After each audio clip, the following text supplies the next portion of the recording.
Welcome to today's episode of Between Two Plants. Our guest today is Libbie Linton, the Executive Vice President of Product Sales and Customer Fulfillment. Welcome, Libbie. Thanks. Good to be here. Tell us a little bit about your role and your background here at WesTech. Yeah, so I have been at WesTech for about 15 years. I'm an engineer by training. I've held a number of roles at WesTech, mostly in a technical capacity. And my role now, over applications engineering, project management, product management, and customer support. Nice. So quite a big blanket of things to worry about. Yeah. Anything that's basically executing on supplying equipment to our customers in a more technical type of capacity. Which is very applicable to the topic that we're going to talk about today, which is process performance guarantees. I know you have a particular spot in your heart. Yeah. A love. PPG must PPGs. This is a topic that I find very interesting. It can get a little, it doesn't get enough credit for just how interesting it is. In our industry, we tend to use a lot of acronyms, and so we are going to be using the term PPG throughout this podcast, which is in reference to the topic, which is a process performance guarantee. So Right. I do yours reference that. That's what we're referring to lovingly. We call them PPGs. Yeah. And I guess maybe to start with what a PPG is. Yeah, please introduce. Yeah, so a PPG is basically, it defines the expectations of how a piece of equipment or multiple pieces of equipment will perform on a project. So by way of that, you define the performance criteria, any exceptions or guaranteed conditions, and then what happens, what the remedies are, should there be some situation that comes up where the equipment is not meeting expectations. Very good. Excellent. We'll dive into some of the specifics on PPGs and what they entail. But tell me first, what's the relevancy or the importance of a process performance guarantee? So I would say that the simplest way of describing it is it is an effective tool to get multiple parties that are involved on a project on a similar expectation of what's going to happen, who's doing what,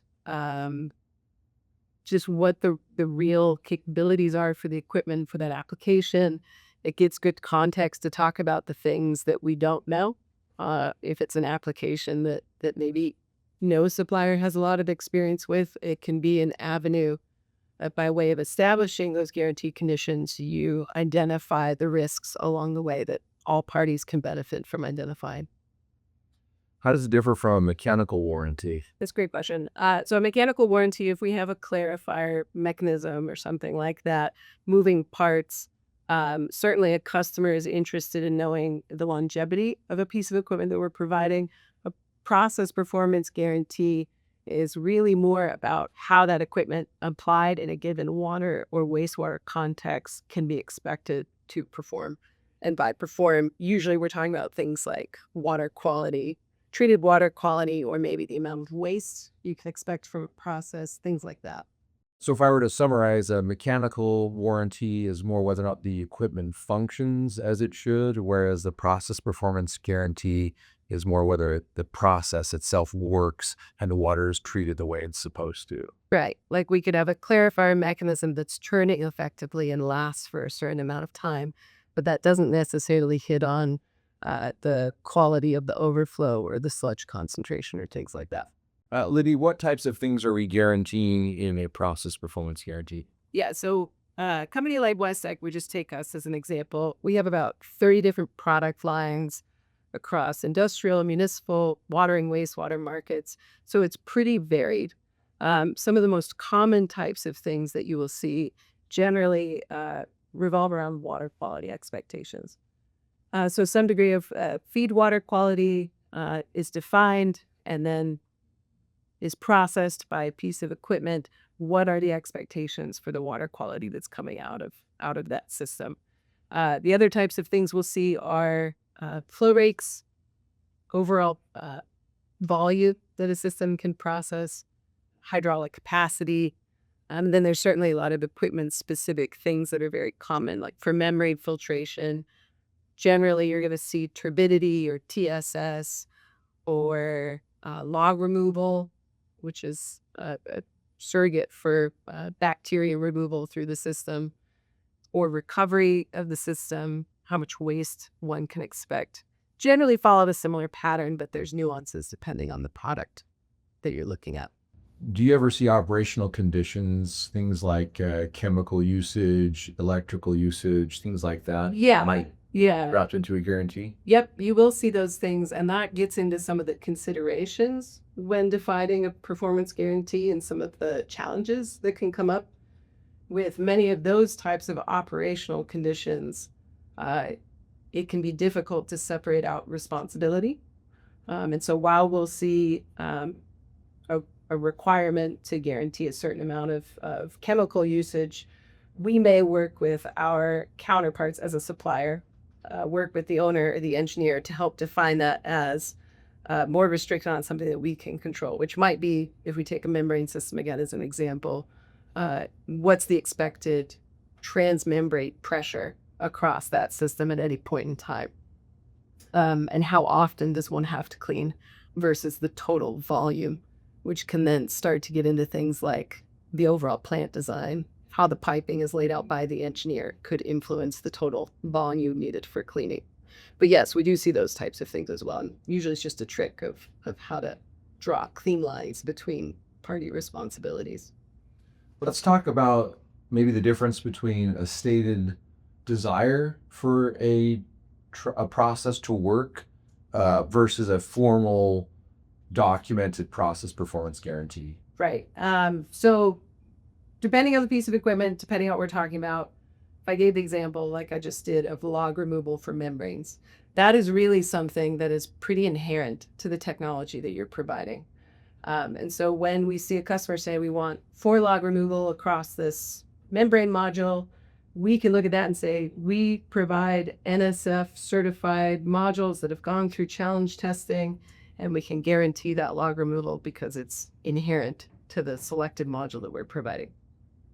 When we get into things like trickier processes, applications that are more undefined, or things that again conflate responsibility or dependent on chemical dosing, what starts to that is a situation where defining more of those expectations can be helpful within a document. But then a key signal that a guarantee might be applicable is if you're actually defining consequences or remedies. If there's a penalty for not meeting a certain requirement, or an expectation of either replacing equipment or significant modification to equipment if you're not meeting that expectation. How much does WesTech need to be involved in designing the application or the process in order for us to feel comfortable providing a process performance guarantee? Unfortunately, it's very much it depends type of answer. There's a lot of products, a lot of installations that we've done to where we've got just a host of information that gives us comfort that we can, read, see a water quality, understand an application context, and feel very comfortable with what's being asked for. When you get into industrial applications that are so varied, the influences from different sources come together to make a water source that no one's ever really tested before. Those are situations where doing lab testing or pilot testing, some degree of proving out the process and working collaboratively with the engineer and the owner to validate that what they're looking for is achieved by what we are proposing is definitely ideal. What are some of the things that WesTech does to build our level of confidence? You mentioned lab testing, piloting, including those. Are there other things that WesTech does in order to increase our confidence level in being able to provide a process performance guarantee?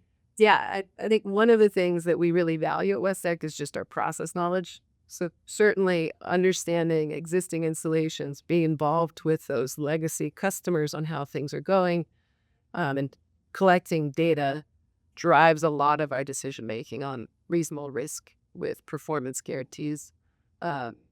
Beyond that, there are situations where we may even do a staggered approach where it's you do lab testing, validate that it's a good process and move forward, pilot testing, validate. There's, depending on the context, you may even go to a full demonstration system before you really build out the final full-scale plant. And a lot of that is a balance of risk. It's just what is the ramification or the best guess of judgment on whether what we're trying to do will be successful. And in those cases, it's very much a partnership, very much something where WesTech is working in some cases for years with a partner to define and work into the full-scale application. In municipal context, that's not very common. And the extent of what we would likely see is either we're leaning on our application experience or we're going as far as pilot testing. What types of customers or applications do you see more often requesting performance guarantees? You see it a lot just in general in industrial projects. Something where, and that's something that WesTech gets involved with a lot by way of our solutions division. So projects where we have essentially an inlet water quality and a treated water quality that we're trying to hit, and everything in between is not defined. Something where we would essentially be proposing the unit processes to get from point A to point B is often paired with a performance guarantee that supports that we are so confident in that process responsibility that we're taking on that it's backed by that guarantee. The municipal side, you tend to see it more with certain products than others. You don't see it a lot with clarifiers because it's such an established technology. You see it a fair amount with disc filters. With ballasted flocculation, our Rapisand systems will often have some degree of a guarantee with TSS or sand loss. And sometimes you see guarantees that are essentially just reinforcing regulatory standards. So media filters with 10-state standards for iron and manganese removal, that's also a very common type of guarantee that we would run into. Libbie, what types of things does the customer need to provide to us in order to be able to give them a process performance guarantee? Yeah, so the most foundational elements of a performance guarantee would be information about the source that you're trying to treat, and then where are you trying to get to. So what that treated requirement, what you're aiming for. And there's a lot of things that we could explore within that of where PPGs can kind of go off the rails. But without those two pieces, there's that drives the whole discussion.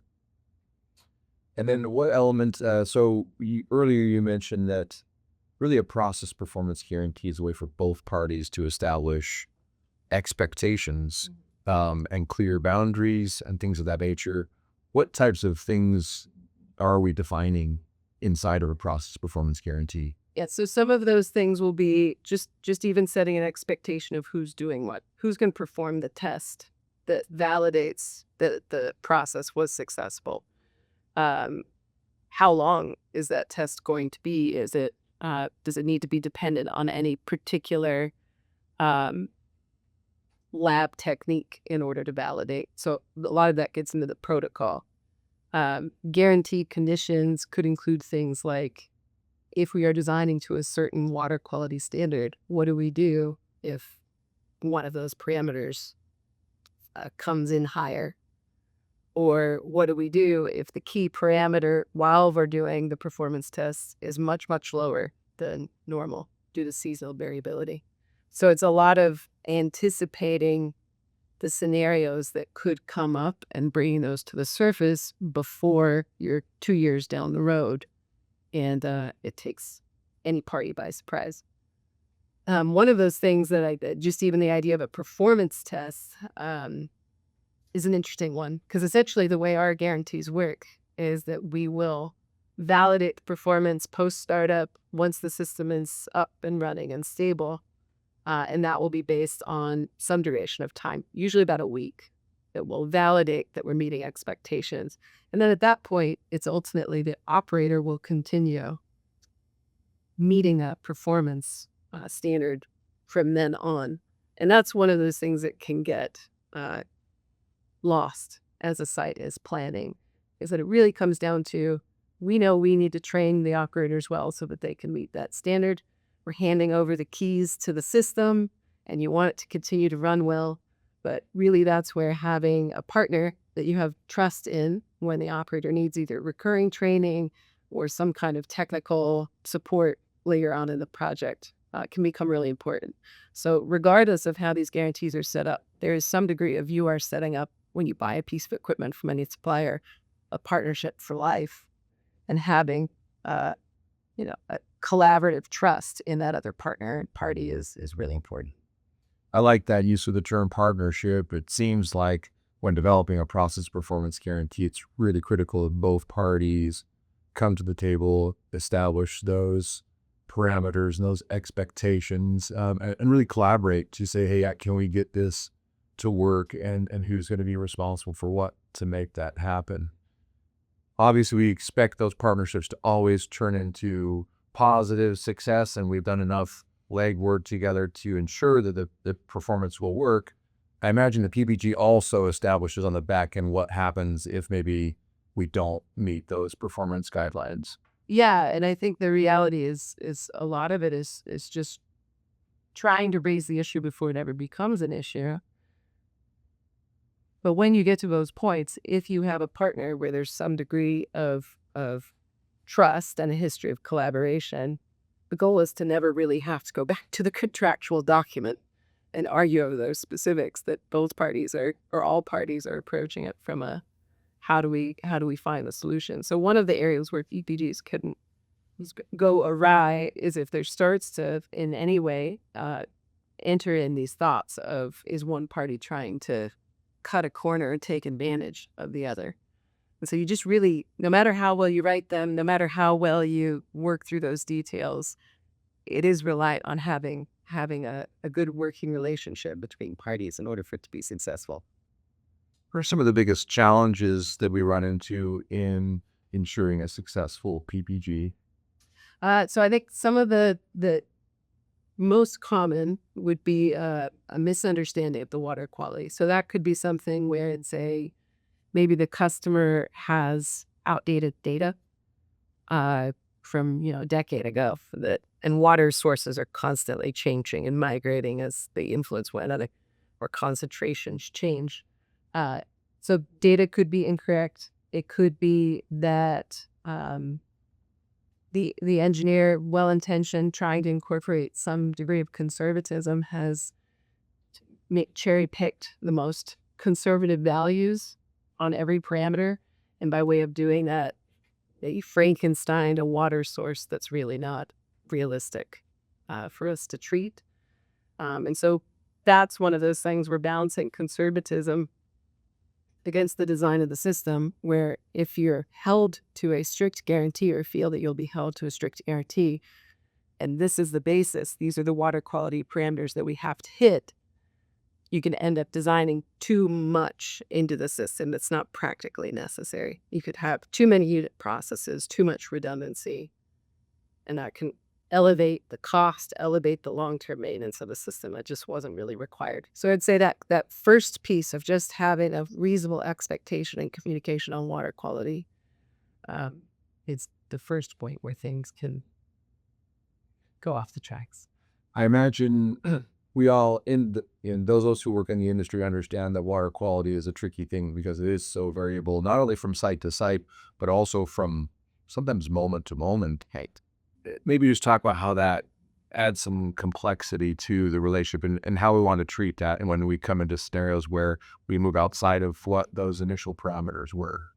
Yeah, I think one of the risks in that is, as a customer, as an engineer, or as a site owner, you may want to put in every parameter that you possibly can and as conservatively as possible, because there's a concern that maybe the supplier will exploit one value. If one value is slightly too high, PPG is invalid and we walk away, or something like that. I think that comes back to that issue of trust that you just can't get around. But the other part of it is, a lot of it has to do with how you present the data. Is that there's ways where you can present an average value or a design basis value and a not to exceed number. And that gives us enough nuance as a supplier to say, okay, this is what I can really design for. And this might be the fringe case that's going to come up less than, if it's a 95 percentile number, less than a small percentage of the time. And so just even the presentation can help to incorporate some of that nuance so neither party feels like it's so black and white. You've used the word trust several times I in our have. conversation, Yes. Yeah. which is great. How would you? What have you seen be most successful in building trust amongst both parties as PPGs either developed or executed on? Well, I think part of it is recognizing that, as someone who has authored process performance guarantees over the year, given feedback to specification to things like that, is part of my responsibility is to help, if I'm making a comment or expressing a concern with a certain term, that I'm getting some information on why. What is our perspective? What are we trying to account for? What could be, even in some cases, we've had pretty open dialogue where we're discussing with a customer that our concern is based on some fringe case that happened one time with a customer or something like that, that we just want to make sure to bring out into the open. It just by having some of those conversations early, you can each understand where you're coming from and identify the things that really matter.